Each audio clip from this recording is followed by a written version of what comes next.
Right, let's get started on this. Not bad. A bit slow in the middle, but yeah, not bad.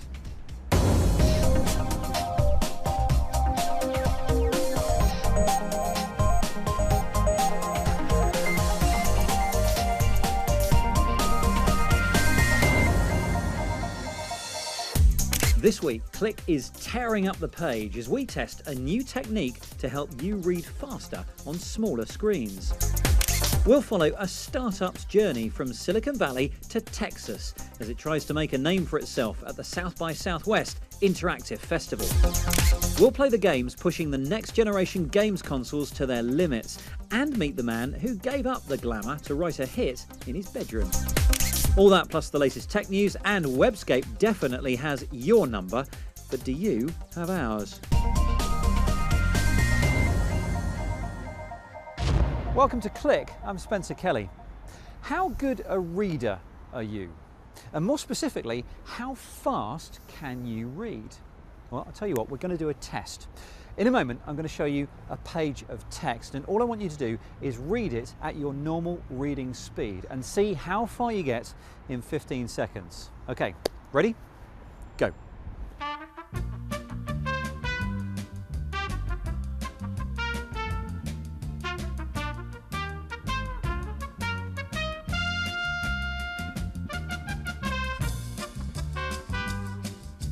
Well, if you got to the bottom, you read at a rate of 324 words per minute, which is slightly faster than the average adult. Although you'd have to go some to beat the fastest readers on the planet. 4,700 words a minute, that's quite frankly ridiculous. Well, there's a new reading system that's been tantalising the tech world recently that could boost your speed. It's called Spritz, and it's been designed to enable faster reading on devices with smaller screens. Here, the so-called optimal recognition point, the most important part of every word, appears in exactly the same place on the screen. See, according to the researchers at Spritz, most of your reading time is actually spent moving your eye from one word to the next, whereas using this system, your eye doesn't have to move at all. I caught up with Spritz's co-founder, Dr. Mike Maurer, in my office in the cloud to find out more. What you're essentially asking people to do is read fairly quickly, and for the most part they only get one shot at each word. Do you have any evidence that people can still retain that information as well as they could if they had the freedom to just go back over a couple of words or linger a bit longer than it's spritzed on the screen for? If you find your right speed, so that means not too slow, not too fast, then really people have a higher comprehension of the text than they have in normal reading very often. So this is, you know that if you read tickers on TV, they're always too slow. And this is really horrible because it's just annoying, and you wait for new words coming up, and so you get bored, and people can answer more questions about the content of a text when they spritz at the right speed, which is a lot faster than their conventional reading. Well, to put that to a wholly unscientific test, I've challenged Dr. Catherine Brown, English lecturer and queen of reading, to take in as much of this text as she can in 1 minute. I'm reading the same text using Spritz, running a bit faster than Catherine's reading speed. Once we're done, we have to answer 3 questions about the text we've just read. But who will have retained more information? Question 1. 9 to 10 hours a day. I got 10 to 12 hours a day. Oh no. Okay, question 2. I got the something park, South Africa. I got the Addo National Park. Oh no, can I have half a point? Have half? Not really. Please. I think you should. Thank you. Okay. Question 3. I have to say I completely made up dolphins. I thought big cats. It's actually whales. Okay, you were closer. I know, but I just completely made it up. 3/4 of that. All those years at university paid off for at least one of us then. South by Southwest has grown from humble roots in the early 90s to a vital date on the tech calendar. For 10 days every March, around 30,000 film, music and tech creatives travel to Texas to talk, party and pontificate on issues of the day on everything from digital movie making to wearable tech design. It's also a place where startups try and make a splash any way they can. And Richard Taylor has been on the road with one of them. So I think an important thing for us to look at also as we're in South by Southwest is what is the marketing strategy or acquisition strategy for us. Finalising their South by Southwest road trip. From his Silicon Valley base, British entrepreneur Sachin Dougal and his team are looking to the Texas Festival to make waves. The guys have quietly been working on their mobile photo app Shoto for a year. It offers friends the ability to automatically share their snaps with others who are at the same location. Now it's time to bring the app out of stealth mode and show it off to the masses. South by Southwest is where a lot of big names have come to fruition, they've been born. It's where you sink or die to a certain extent. It's been our plan almost since the beginning that it would be at the point at which we wanted our product to go to a wider audience. South by, as it's known, certainly draws in an eclectic crowd of cultural influencers who descend on downtown Austin for a chaotic, creative festival quite like no other. South by Southwest brings together people from technology, from creators, innovators, social entrepreneurs. It's the hub where everyone comes together for the next few days, and it's so exciting to be here. Inside the convention centre, they're treated to a stimulating agenda with over 800 sessions across 10 days. In one hall, the WikiLeaks founder remotely waxes conspiratorial on the dangers of state surveillance. Other panels span the gamut of contemporary culture, many with a social media bias. Twitter, now the subject of much discussion, famously made it big here.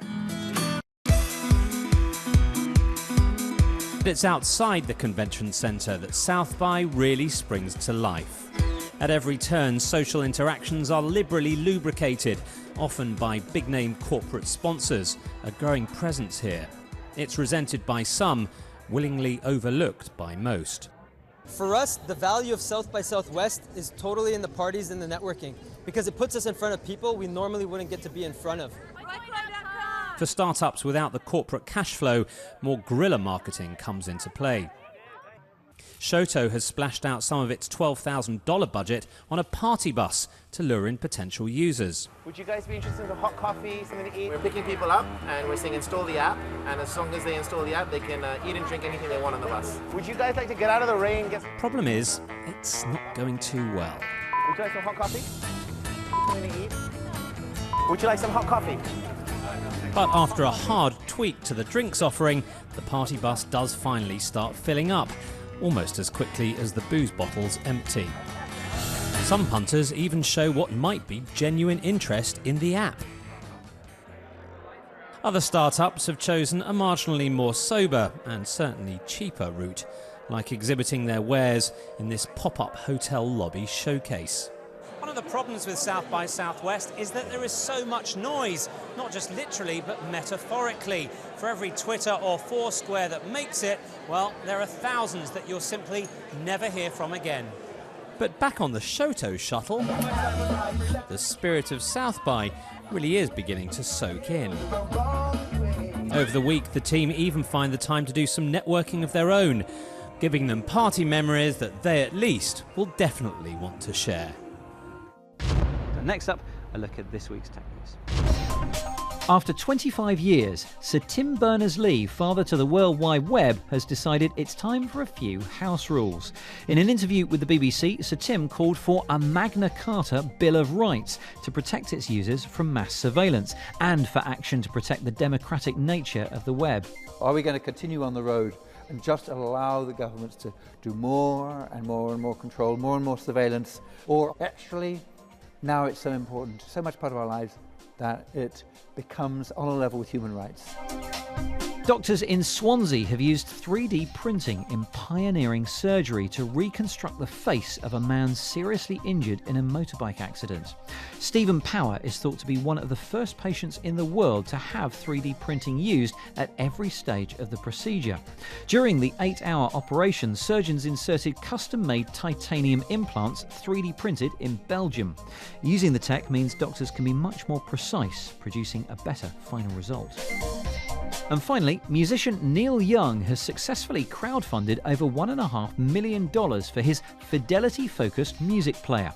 Backed by a host of stars, the prism-shaped device promises a new hi-fi listening experience, with some tracks containing 30 times more sound data than an average MP3 file.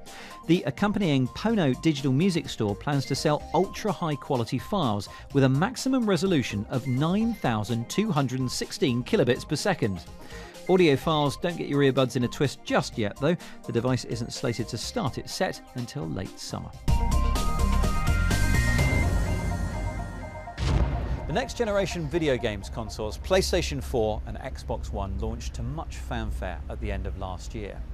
But the games that they launched with had a decidedly last generation feel about them.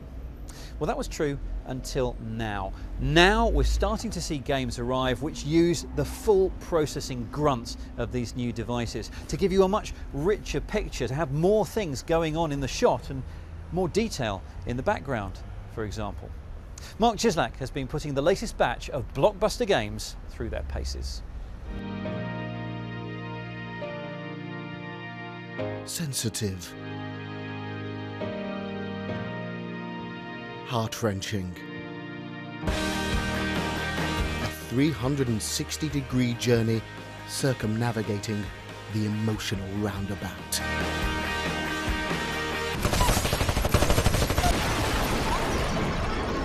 Titanfall is none of these things. You got it. Stand by for Titanfall.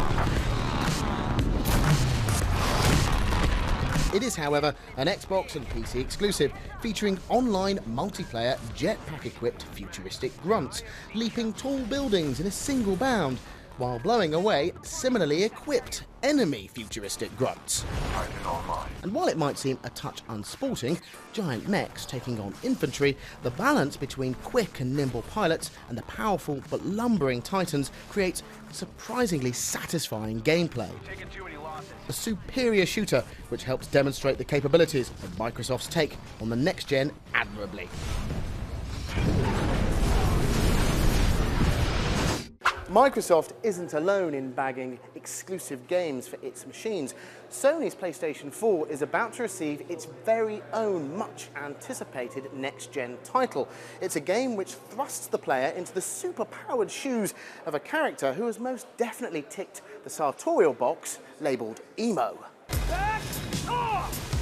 Infamous Second Son is a third-person, sandbox-style adventure set in a totalitarian Seattle, in a world where superpowered humans are treated with fear and suspicion. The protagonist possesses the power to adopt the abilities of other superhumans. This can manifest as turning into a cloud of smoke or throwing beams of neon at enemies. There's a saying that's often associated with superheroes: with great power comes great responsibility. However, in this game, the player can choose to be heroic and nice, or villainous and very, very nasty. In-game events in the story will alter depending on the path the player decides to follow, good or evil. Don't make me break that handsome nose of yours. Flexing the PS4's processing prowess, Second Son makes jumping across rooftops or turning into a puff of smoke before laying waste to gangs of enemies look effortless, a task which I suspect the previous generation's machines would have struggled to achieve. Not bad. When it comes to sneaky, stealthy espionage action, the acknowledged master of the genre is Hideo Kojima, the creator of the Metal Gear series of games. Metal Gear Solid Ground Zeroes acts as the prologue to the full Metal Gear Solid 5 game, which will be released later this year. Kept you waiting, huh? And if that voice sounds familiar, it's because 24's Kiefer Sutherland has lent his gravelly growl to the game's protagonist, Snake. Set in the 1970s, there's one main mission and 5 side missions, which provide about 4 to 5 hours of playtime. This is classic Metal Gear, sneaking and stalking, avoiding guards, cameras and flashlights in an attempt to rescue prisoners from a mysterious military outpost. The gameplay environment is now pretty big, so big in fact that Snake can commandeer vehicles to get from A to B. And items or equipment the player comes across in that environment, like anti-aircraft emplacements, can be used to assist Snake in his mission.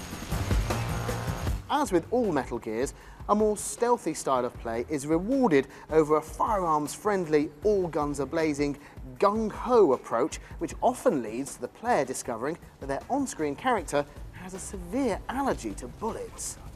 Fans eager to get their fill of Kojima's slick brand of Hollywood-inspired stealth 'em up will no doubt lap up Ground Zeroes, a game which is perhaps best described as the appetizer to Metal Gear Solid 5's main course. Mark Cieslak. Now, the games we've just seen are the equivalent of Hollywood blockbuster movies, and AAA companies can often have more than 100 people working on each title. But the games industry grew from people writing computer programs on their own. And some developers are now leaving the big firms and returning to this bedroom programming mentality. One example is Papers, Please. Nominated for a video game BAFTA this week, developer Lucas Pope left gaming giant Naughty Dog to develop his low-res hit.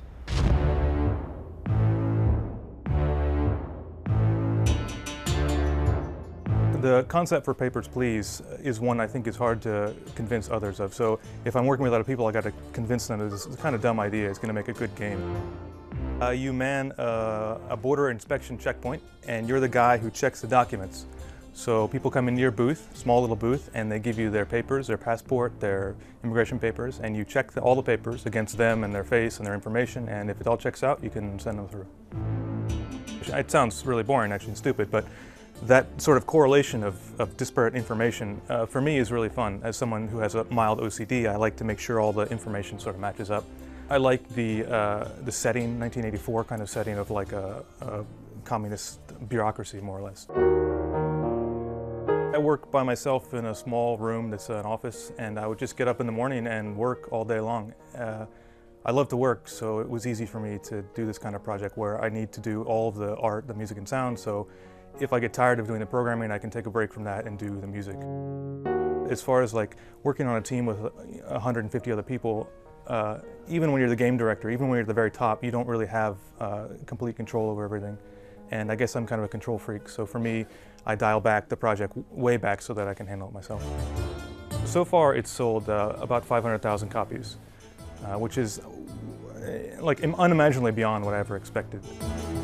When reviewers talk about the game, they say that it's not fun. But for me, the game is just the core element of checking documents is fun for me. So the second thing is, I guess people have called it an empathy game, and I did try to put you in a difficult position throughout the game so that you have a better understanding of the kinds of issues that come up in this sort of situation. I do hope, like it's not my main goal, but I do hope people kind of get a more balanced view of the kind of issues that come up about security and safety and freedoms in this sort of setting. Lucas Pope, in his own words. Now, if you're properly into your maths, you'll know that prime numbers are not just interesting, they're actually really important in science, and they're currently used for things like cryptology. The largest one that's so far been discovered is more than 17 million digits long, and if you wanted to print it out in normal size text, well, you'd need about 6 acres of paper. But there are plenty more still waiting to be discovered, as Kate Russell has been finding out this week in Webscape.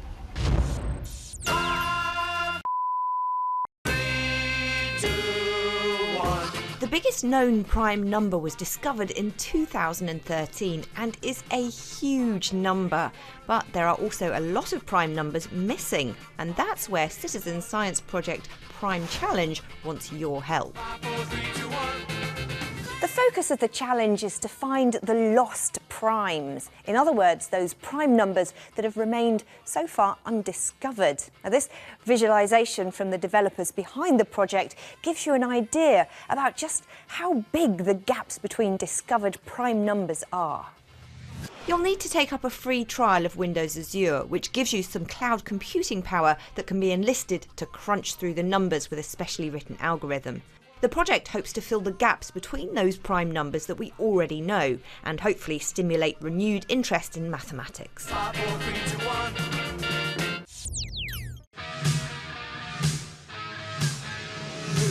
If you've got a lot of old photos on paper, Pic Scanner is a new app on iOS that should save you loads of time by letting you scan, auto-crop and save up to 4 photos in one go.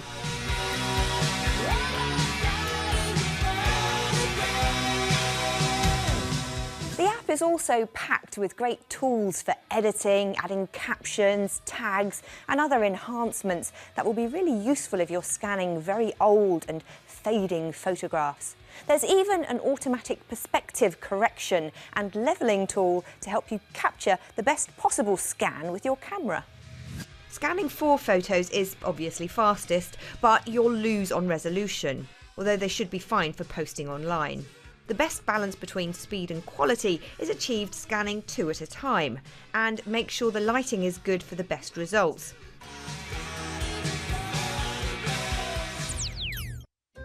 Stanley worked for a company in a big building where he was employee number 427. When is a game not a game? When it's the Stanley Parable, an artistic and thought-provoking exploration of choice and free will in video games. Originally created as a fan modification for the popular first-person shooter Half-Life 2, you play the part of Stanley, otherwise known as employee number 427, as he goes in search of his missing co-workers. The narration is darkly humorous and, coupled with the complete lack of choices, makes this feel more like a piece of interactive linear fiction than an actual game. That the orders came in, as though he had been made exactly for this job. Its creator bills it as a first-person exploration game. Whatever you choose to call it is up to you. At least you do have the choice about that. Personally, I found it to be an atmospheric journey through a quirky world that is definitely worth the download. The free demo is available for Windows PCs with expanded levels for a moderate price. Stanley was in such a rush. Stanley is quite a bore. Stanley for the first Stanley realized Stanley had never seen Stanley the office. Knew the office Stanley, Stanley can't Stanley just Stanley was still Stanley was making Stanley. Kate Russell's Webscape and Kate's links are, as usual, available at our website if you missed them, bbc.co.uk/click. That's the place to go to find all the various parts of this week's programme too. And just before we go, I feel a murmuration coming on. This extraordinary video uses a relatively simple visual effect to bring to life the flight patterns of birds. As these starlings leave their digital trails in the sky, the creator says, as well as just looking cool, this could also help scientists to better understand animal behaviour. I was driving by a donut shop and I saw this flock of birds up on the wires, and I got out and I took out my pocket camera and shot it and went home and did my process to the footage, and I was absolutely amazed. I've been in contact with people that are studying bird behavior. I'm engaged in some conversations about the flights of birds and whether they're actually modes of communication, why they do it, how do they do it, how do they fly in these tight formations. What I'm doing is I'm taking 2 seconds of time and I'm taking all of the frames in that 2 seconds of time and putting them on one frame. And then I progressively go down and I do it to the next frame and I do it to the next and do it to the next and do it to the next. And so these films are real-time films. It's just fascinating to let your mind wander while looking at these. It takes 1 hour to render 1 minute of this footage, and Professor Helinski has already covered a fair portion of the animal kingdom. It is, for me, I have to say, as much art as it is science. Fascinating stuff. And if you found anything you think the world needs to see, send it our way. Email click@bbc.co.uk or tweet us @bbcclick. But that's it for now. Thank you very much for watching, and we'll see you next time.